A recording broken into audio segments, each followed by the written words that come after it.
guys, Coach K here.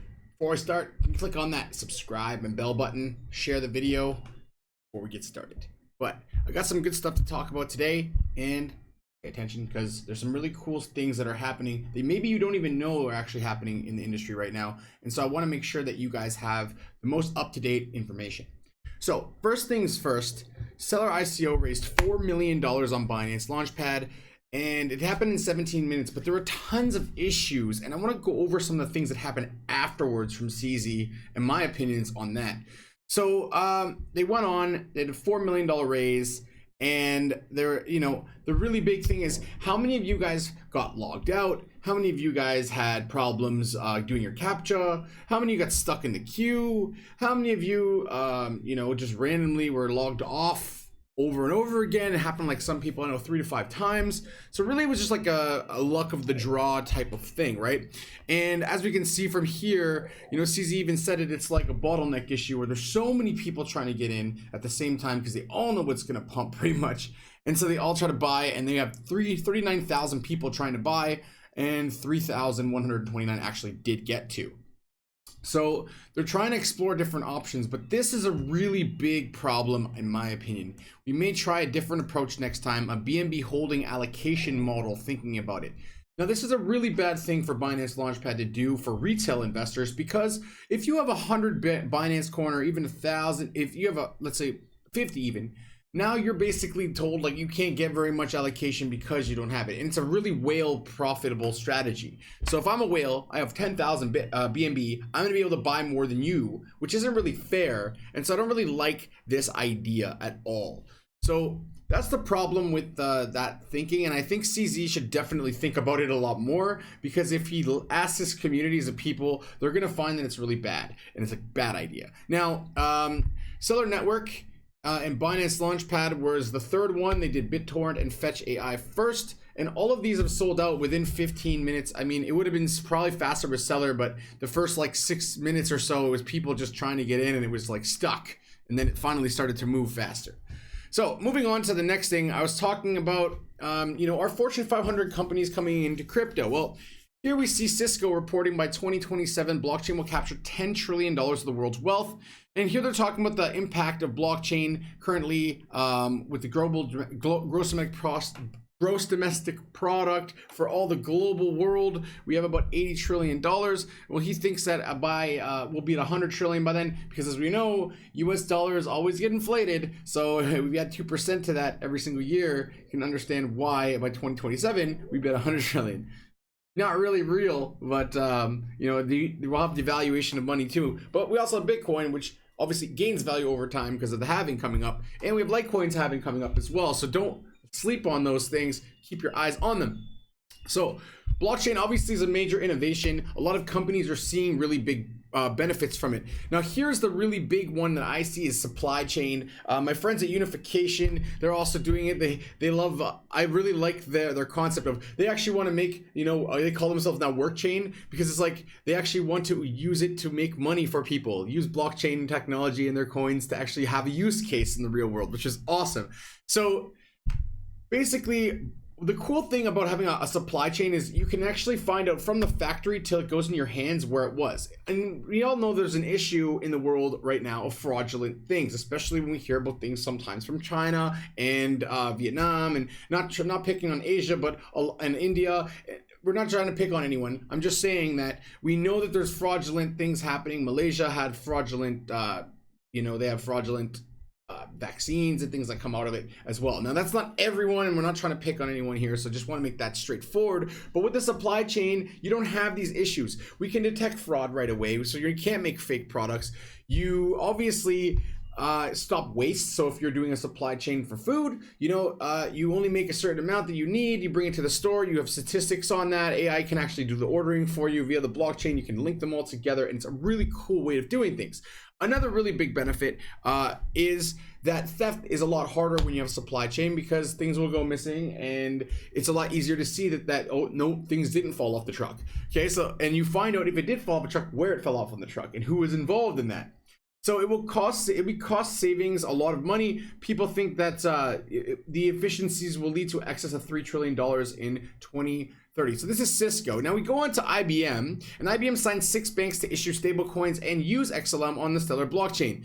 So these 6 banks have already signed letters of intent to issue stablecoins as well. And some of the big names are the South Korean bank Busan Bank, Brazilian Banco, and Philippines-based RCBC. So those are very big banks. There's a couple others that are smaller, but they're also able apparently right now to, with their world wire system, which is basically a way to accelerate, optimize, and do foreign exchange, similar to what Ripple is doing as well. So payments and remittances. And the world wire is set to have payment locations in already 72 countries with 47 currencies and 44 banking endpoints. So this is not a small deal, it's quite large. So WorldWire is the first blockchain network of its kind to integrate payment messaging, clearing, and settlement on a single unified network while allowing participants to dynamically choose from a variety of digital assets for settlement. It's very cool. Will it boost XLM's price directly? Probably, but I'm not saying that for sure, and it's not financial advice, but it probably will, because some people would rather use XLM, but you're also still gonna have people who want to use fiat. So it's fine, but if they're using fiat still as their settlement, XLM won't really have a lot of benefit from it, in my opinion. It'll have a little bit. So WorldWire, it really is trying to push them to the forefront, and the network already supports settlement in using Stellar Lumens and a US dollar stablecoin through IBM's previously announced collaboration with Stronghold. So is there a tipping point coming? We don't know. It's definitely going to be interesting. The banks, no banks actually have currently announced public plans to do any of these bridge currencies, but it possibly could be in the talks right now.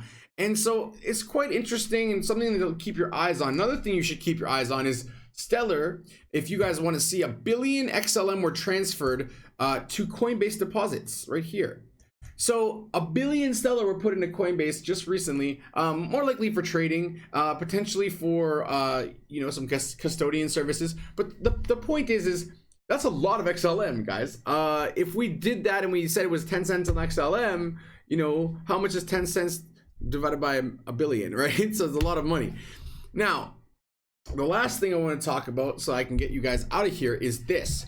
We have a Fortune 500 company starting to adopt Bitcoin and Bitcoin Cash. Unfortunately, Bitcoin Cash. Fortunate for Bitcoin, I'm sure others will be added later, and bring crypto to 2.1 million new customers. Well, this is very good for adoption, if you'd ask me, because people see Fortune 500 companies, it legitimizes the space more. They see things like Backed, which is also supposedly going to come on by Q4, because they're going to have hiccups. So as I've told you, BlockStation that I work with, they've been doing this for a very long time, and the thing is they started in 2014. So Backed is going to have some things that they have to work out, but they're going to definitely do well in long term. I'm sure of it. And you saw their list of coins at 52 coins that are actually they're looking at to put on the platform when it goes live as well. So quite interesting stuff. Now the firm is called Avnet, okay, and they're adopting the payments.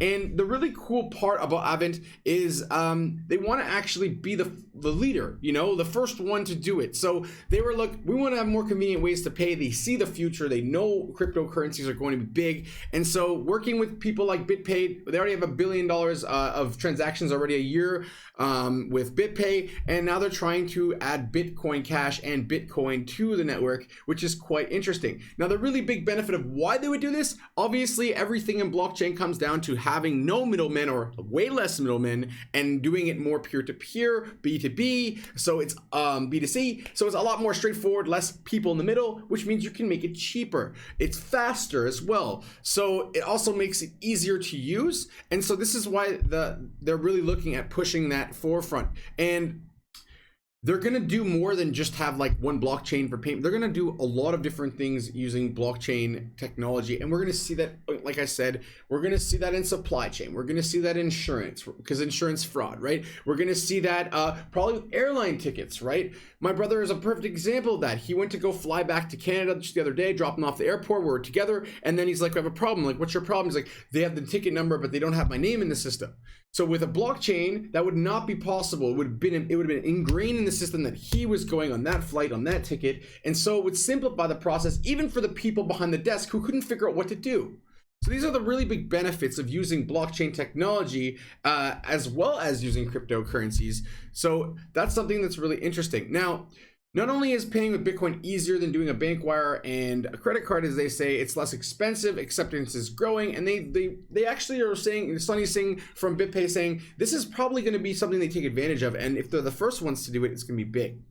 Now, another cool thing about Avnet, they acquired Hackster.io, and these guys have one of the biggest networks of people that work in the developer community for learning, programming, and building hardware. And they've done some different types of contests using IOTA before. And just a little bit of background of this company, they have 15,000 employees in 125 locations across Europe, North America, Asia, with more than 1,400 technology suppliers, and also a generated revenue per year of at least, well, last year, of $19 billion. They're number 128 on the Fortune 500 list. So very big stuff is happening in the space, and you should not sleep on it. It is going to be amazing when we see what comes in the near future. So that's it for today, guys. I hope you had a great day. Don't forget to subscribe, like, and share the video. And Coach K will see you again very soon. Have a great day, everyone.